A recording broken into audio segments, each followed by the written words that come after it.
What's going on, people? Welcome to United Stand. Welcome to the road trip. We're in the final furlong when I don't know if a lot of you feel like me. You just want this season to be over. You just want the season to be over. We've got Huddersfield today, and I'm still on a downer from the Chelsea result. To be honest, that was a chance there. Tottenham went on to lose another game yesterday, and you're still looking at it like if only. It's just the same thing. And we're just relying on results to go with us. I'm not even looking at it anymore. I've stopped looking at the table, working out, but if we beat Huddersfield and Cardiff, and Arsenal lose to this, and Chelsea drop points here, and I'm done. Obviously, I'm going to support the boys and want us to win the last two games, but like I said in a few of the previews before and a few videos, just play the kids, give them a run out, which Mason Greenwood looks like he can't do that. He's injured. Seeing the team news, the early team news of the people that have travelled, Rashford and Sanchez as the recognised forwards. No Martial, no Jesse. Didn't see Lukaku as well potentially.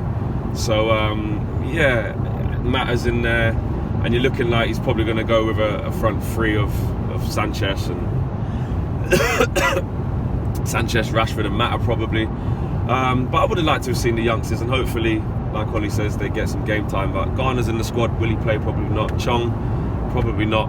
Gomez, probably not. I just play him. Just play him.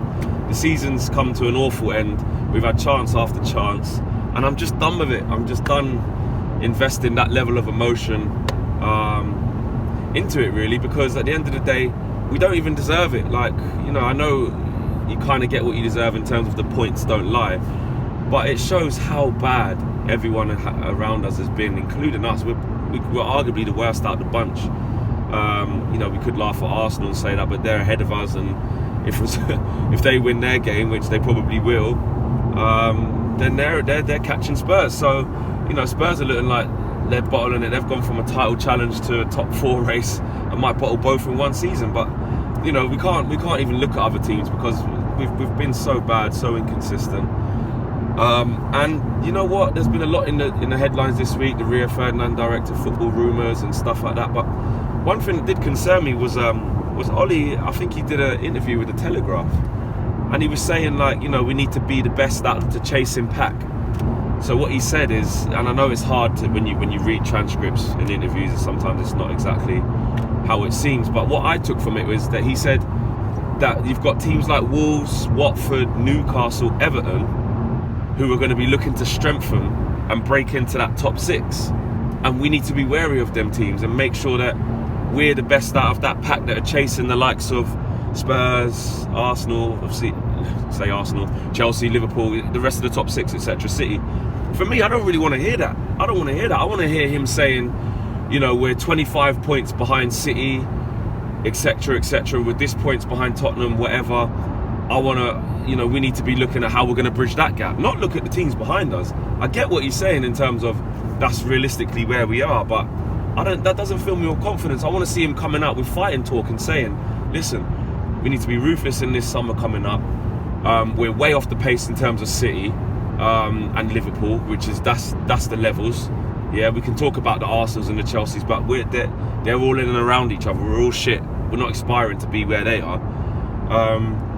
And to see him just come out and kind of to say that about be the best of the chasing pack in terms of the teams behind us, it's a little bit underwhelming for me. I don't really want to hear that. He's got a point, I get it, but look forward, man. Look at the 25 or so points that we have to claw back against the real top teams in the league. And I'm not saying that we're going to be able to do that in one transfer window, because we're not. We're 2 to 3 transfer windows off being a good side, and that's depending on the recruitment. So that did annoy me a little bit. He spoke about the De Gea situation, saying that he still backs him and stuff, but didn't give any assurances as to whether he'll be here or not next year. Mata, he spoke about asking him to stay, and there's 2 ways you can look at that, really. There's a way you can look at it where he had a good game against Chelsea and he hadn't played for a while, got his goal and played well, which is great for him, and you could argue that he maybe should be in the team more. But then you can look at it like, you look at his age, you look at the profile of player that he is, clever player and stuff like that, but is he what we need going forward on a long-term basis? Probably not. Even as a squad player right now, Matt are coming to the end of his career, and we're asking him to stay another year, when for me that's the type of player that, as good as he's been and a great guy he is, that's the sort of player that you kind of look to move on. You get a young player, a vibrant player, an aggressive attacking player, quick player in that position, or another, central attacking midfielder of that ilk, that's younger and more fresh and got more years in him for me. So you can look at that two ways. Like I said, Matt has been playing well when he's coming in and out, and he shows little bits of quality, but we've all seen when he started on the right hand side consistently in a run of games what he doesn't offer us, and that's not a no fault of his own, that's just him being misused. So there's that to go. You've got the Herrera situation where we still don't know if he's going to stay. There's just so much to do in this transfer window. And Ollie talking about having to work with the players that he's got, because potentially he might not see us having loads of money to spend. He says he's got the final say on the ins and outs. There's no director of football in place as yet. He says he's got the final say on the ins and outs, but it doesn't fill you with confidence, man. I see him say, there's players here that won't be here, and I've seen what I need to see about the players, and I have the final say. It's all good talking the talk, but it's all about the summer. It needs to walk the walk. We need to see how ruthless they're going to be. We know who we have signed up on extensions in Smalling, Jones and Young, so they're going to be here. But are we going to be seeing these guys in the team week in, week out? And I really hope that we don't. We need to be ruthless in this summer. Today's game, the way we've been playing, and I don't know how you guys feel, I'm not even 100% confident that we're going to go and get a nice, easy, comfortable win. Because by rights, that's what we should be doing. Huddersfield have been relegated for a few weeks now, a couple of weeks, wherever it is. They've been poor all season. They're a terrible team. We know that. But the way we've been playing in the last couple of months has been terrible. Been nothing short of awful, and short of confidence. There's no goals in the team. We're not creating anything.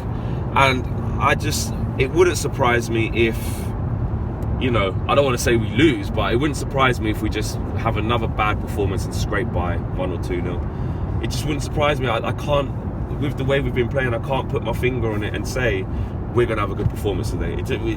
Even against Cardiff away at the last 2 games of the season, Huddersfield, sorry, the last couple of games of the season, with that short on confidence, we don't even feel like we can go there and get a result. And I spoke to a lot of United fans online as well, and just in the group chats and stuff like that, and they kind of feel the same.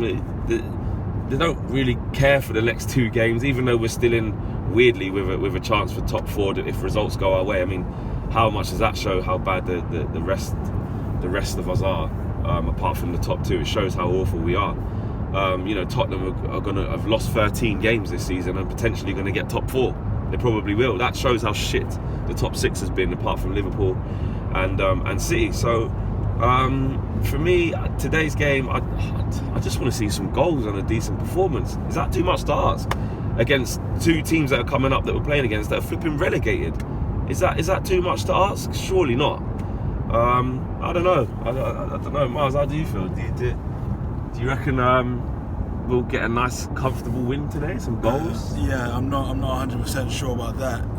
With this game more than the last game of the season, which I think is against Cardiff, this is really where we should be showing that we can actually have put in a decent performance, get 2 or 3 goals, and win a game comfortably. But at the same time, I don't see it happening, even against the bottom side of the Premier League. Do you know what I'm saying? The only thing I cling on to for next season is that, Ollie isn't the guy who put us in this situation. Ollie is the guy who is supposed to help us get out of it. Like you said, his comments were just so weird. He even mentioned some of the teams and was saying, "Oh, these are really good sides that are going to be chasing us."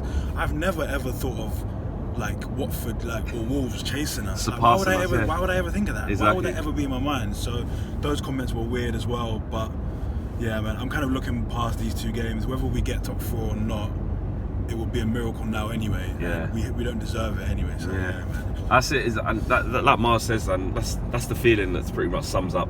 Probably, I dare to say how a lot of you are feeling, which is that whatever happens. So what? We're done. We've had our chances. We have had chance after chance. We don't even deserve it.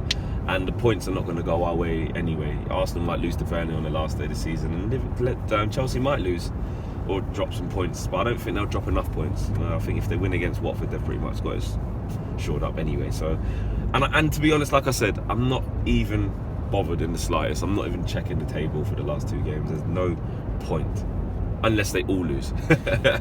Unless Arsenal, Chelsea all lose, but it's not going to happen. So anyway, yeah, that's my predictions for today. That's my team lineups. For my actual prediction, I actually didn't give you a score. I'm going to say, I actually think we're going to concede against Huddersfield. I don't know why. We're just playing so bad and we've got such lack of confidence. I think we'll win 2-1. I think 2-1. What do you think? Probably. I'm going to say 3-0. Yeah. Just because we need to see something. not because we're actually good enough to do it. Yeah. So, yeah. I hope so. I hope I'm wrong. I hope it's not going to be cagey at all. I hope I can be jumping around the stands and see some goals and a bit of action. But I haven't seen any evidence of that in the last couple of months to suggest that would happen. Let us know your predictions. Do you even care about these last 2 games? What do you think of Ollie's comments? The predicted team lineups and so on and so forth. Let us know. And we'll see you guys at the fan camps, hopefully after a big win with some goals, something to shout about. Peace.